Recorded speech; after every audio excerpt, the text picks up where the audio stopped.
ሰላም እንደምን ሰንብታችኋል? ከሰሞኑ የተሰሙ ወቅታዊ መረጃዎችን ይዘንላችሁ ቀርበናል። ከእነሱም መካከል ኢራን ምላሿ ከድንበር ይሻገራል ስትል ዓለምን አስጠነቀቀች።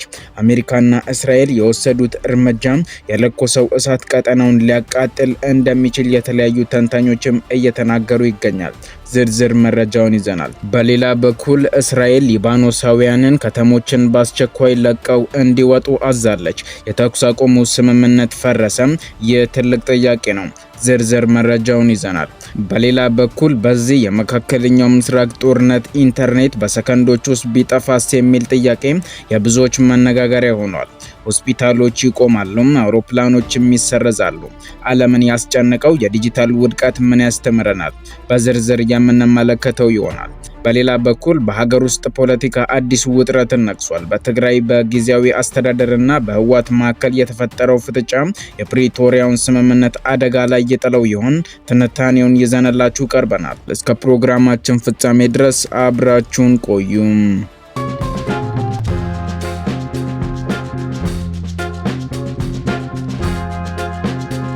በቅድሚያም ባለፉት ጥቂት ቀናት በመካከለኛው ምስራቅ ያለው ውጥረት ወደ አዲስና እጅግ አደገኛ ምዕራፍ ተሸጋግሯል።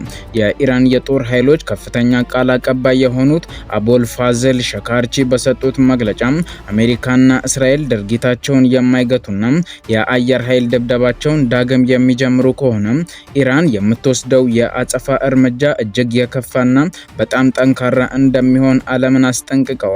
የማስጠንቀቂያ ቀጠና ወደ ሌላ ዙር መጠነ ሰፊ ጦርነት የሚገባ ከሆነ የኢራን ምላሽ ከቀጠናው ድንበሮችም የተሻገረ እንደሚሆን ግልጽ መልእክትን ያስተላለፈ ነው።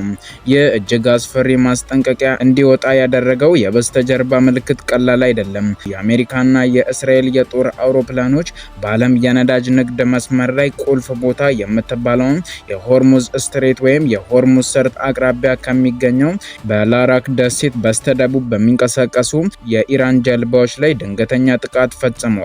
በዚህ ጥቃት ምክንያት በርካታ የኢራን ዜጎች ህይወታቸውን ያጡ ሲሆን የድርጊት በቴህራን ባለስልጣናት ዘንድ ከፍተኛ ቁጣንም ቀስቅሷል ነው የተባለው። ሁኔታውን ይበልጥ አሳሳቢና ውስብስብ የሚያደርገው ደግሞ የጥቃቱ ወቅት ነው።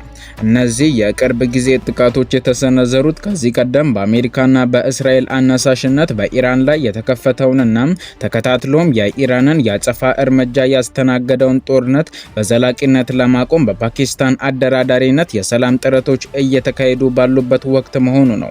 ኢራን አሜሪካን የተኩስ አቁሙን በግልጽና በአደባባይ ጥሳለች ስትል ስትከስ፣ የአሜሪካው የውጭ ጉዳይ ሚኒስትር ማርኮ ሩቢዮ በበኩላቸው በሁለቱ ሀገራት መካከል የሚደረገውን ጦርነት ለማስቆም የሚደረገው ድርድር ጥቂት ቀናት ሊወስድ ይችላል በሚል የተፈጠረውን ዲፕሎማሲያዊ ውጥረት አሳይተዋልም ነው የተባለው። ይህ በእንዲህ እንዳለ ወደ ሊባኖስ ስናመራ የምናገኘው ምስል ይበልጥ አሳዛኝና አስከፊ የሆነ የመጣ ጉዳይ ነው።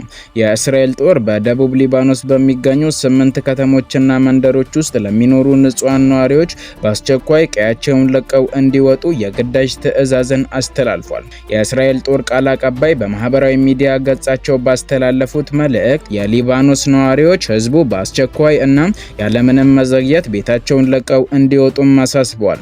ይህ የግዳጅ መፈናቀል ትዕዛዝ የተላለፈበት ምክንያት ባለፈው ወር የተስማሙበትንና በቅርቡ የተራዘመውን የተኩስ አቁም ስምምነት በሂዝቦላ በኩል ተጥሷል በሚል ምክንያት እንደሆነም ተገልጿል። ይሁን እንጂ ከስምምነቱ በኋላም ቢሆን የእስራኤል ወታደራዊ እንቅስቃሴዎችና ድብደባዎች በደቡብ ሊባኖስ በየቀኑ ማለት በሚቻል ደረጃ መቀጠላቸውን የዓይን እማኞች ይናገራሉ። እስራኤል በሂዝቦላ ላይ የምትወስደውን ወታደራዊ እርምጃ እንደምታጠናክር ከገለጸች በኋላ የእስራኤል ጦር ከ100 በላይ የሂዝቦላ መሰረተ ልማቶችና ተዋጊዎችን ማውደሙን በይፋ ተናግሯል። የሊባኖስ ብሔራዊ የዜና ወኪል እንደዘገበው የመፈናቀል በእነዚህ 8 መንደሮች ብቻ የተወሰነ አይደለም። የእስራኤል ጦር ቀደም ብሎ በማሽጋራና ሳማ አካባቢ ለሚኖሩ ነዋሪዎች ተመሳሳይ የግዳጅ መፈናቀል ትዕዛዝንም ሰጥቶ ነበር። ከዚህም በላይ በጦር አውሮፕላኖች የተፈጸሙ 3 ከባድ የአየር ጥቃቶች በምስራቅ ባቃ ቫሊ የሚገኘውንና የሊባኖስ ትልቁን ግድብ የሆነውን የቃራውን ግድብ አካባቢ ማነጣጠራቸውም ታውቋል። በተመሳሳይ ሁኔታ የኢንተርኔት ቁጥጥር ተደራሽነት ከፖለቲካ ጋር እንዴት እንደሚቆራኝ ለማንሳት የኢራንን ወቅታዊ ሁኔታ መመልከት ይቻላል። በኢራን ለ3 ወራት ያህል ሙሉ በሙሉ ተቋርጦ የቆየው የኢንተርኔት አገልግሎት ዳግም መጀመሩን የሀገሪቱ ምክትል ፕሬዝዳንት ሞሐመድ ሬዛ አራፊ አስታውቀዋል። ማክሰኞ ዕለት በኤክስ ገጻቸው ላይ ነፃና ቁጥጥር የሚደረግበት የኢንተርኔት አገልግሎት ለመስጠት የመጀመሪያ እርምጃ ወስደናል በማለትም ገልጸዋል። ይህ መረጃ የሚያሳየው ኢንተርኔት ለዘመናዊ ማህበረሰብ ምን ያህል ወሳኝ እንደሆነ ነው። ይህ በእንዲህ እንዳለ ወደ ሀገር ውስጥ ጉዳይ ስንመለስ በትግራይ ክልል አዲስና ያልተጠበቀ ፖለቲካዊ ውጥረት እያገረሸ መሆኑን እንረዳለን። ህወሓት ቀደም ሲል በፌዴራል መንግስቱ ህገወጥ ተብሎ ተፈርጆ የነበረውንና በምርጫ የተቋቋመውን የክልሉን ምክር ቤት በይፋ ወደ ስራ እንዲመለስ ያደርጋል። ይህ እርምጃ የተወሰደው በጦርነቱ ማክተሚያ ላይ ከፌዴራል መንግስቱ ጋር በመስማማትና በመወያየት ተቋሙ የነበረውን የትግራይ ጊዜያዊ አስተዳደር ሙሉ በሙሉ በሚቃረን እና በሚገዳደር መልኩ ነው። ይህ አዲስ አካሄድ በብዙ የፖለቲካ ተንታኞች ዘንድ ትልቅ ስጋትን ፈጥሯል። ምክንያቱም ይህ እርምጃ በፌዴራል መንግስቱና በህወሓት መካከል የተደረሰውን የፕሪቶሪያ የሰላም ስምምነት መሰረታዊ መርሆች ውድቅ የሚያደርግ ወይም የሚጻረር ተደርጎ ሊወሰድ ስለሚችል ነው። በዚህ ምክንያት በክልሉ ውስጥ አዲስ ፖለቲካዊ እና አስተዳደራዊ ቀውስ እንዲፈጠር በር ከፍቷልም እየተባለ ነው። እስካሁን ድረስ የፌዴራል መንግስት ስለ ጉዳዩ በይፋ ያለውን ወይም የሰጠው ዝርዝር መግለጫ ባይኖርም ሁኔታው ወዴት ሊያመራ እንደሚችል የተለያዩ ግምቶችና ትንታኔዎችም እየቀረቡ ይገኛሉ። የክልሉ ሁኔታ አሁን ባለበት የሁለትዮሽ አስተዳደር ውጥረት ይቀጥላል ወይስ የፌዴራል መንግስት ህግን ለማስከበር በሚል ጠንከር ያለ እርምጃ ይወስዳል የሚለው መነጋገሪያ ሆኗል። በአንጻሩስ አሁን ምክር ቤቱ መልሶ ስልጣኑን የተቆጣጠረው ህወሓት ወደ ወታደራዊ ፍጥጫ እና እርምጃ ይገባ ይሆን ወይስ ሁለቱ አካላት በጠረጴዛ ዙሪያ ተቀምጠው አንዳች የፖለቲካ ስምምነት ላይ ይደርሳሉ የሚለው ጥያቄ የብዙዎችን ትኩረት ማዕከልም ሆኗል። ይህ በእንዲህ እንዳለ በመካከለኛው ምስራቅ እየተከሰተ ያለው ይሄው ወታደራዊ ፍጥጫ ከቀጠናው አልፎም መላውን ዓለም ሊያናውጥ የሚችል ዋነኛው ምክንያት የሆርሙዝ ሰርጥ ጂኦግራፊያዊ አቀማመጥ ነው። የጠባብ የባህር መስመር በዓለም ላይ ከሚንቀሳቀሰው የነዳጅ ማጓጓዣ መርከቦች መካከል ሲሶ የሚሆነው የሚያልፍበት ወሳኝ የደም ስር ነው። ኢራን በዚህ መስመር ላይ ያላትን የጦር ኃይልና ተጽዕኖ በመጠቀም የንግድ ፍሰቱን ለማስተጓጎል እንደምትችል በተደጋጋሚ ስታስጠነቅቅም ቆይታለች። አሁን በአሜሪካና በእስራኤል የተሰነዘረው ጥቃት ደግሞ ይህንን ስጋት ይበልጥ ወደ እውነት ቀይሮታል።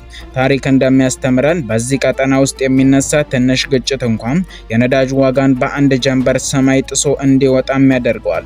ይህ ደግሞ ከአፍሪካ እስከ አውሮፓ፣ ከአሜሪካ እስከ እስያ ባሉ ሀገራት ላይ የዋጋ ንረትን ወይም ኢንፍሌሽንን በመቀስቀስ የዕለት ተዕለት ኑሮን በእጅጉ ያናጋል። ውድ ተመልካቾቻችን ለዛሬ ያዘጋጀንላችሁ ፕሮግራም ይህንን ይመስል ነበር። በየጊዜው እንደዚህ አይነት ወቅታዊና ፈጣን መረጃዎች እንዲደርሷችሁም ቻናላችንን ሰብስክራይብ እንዲሁም ይህንን ቪዲዮ ላይክ ማድረግ አትዘንጉ እያልን መልካም ጊዜ ይሁንላችሁ።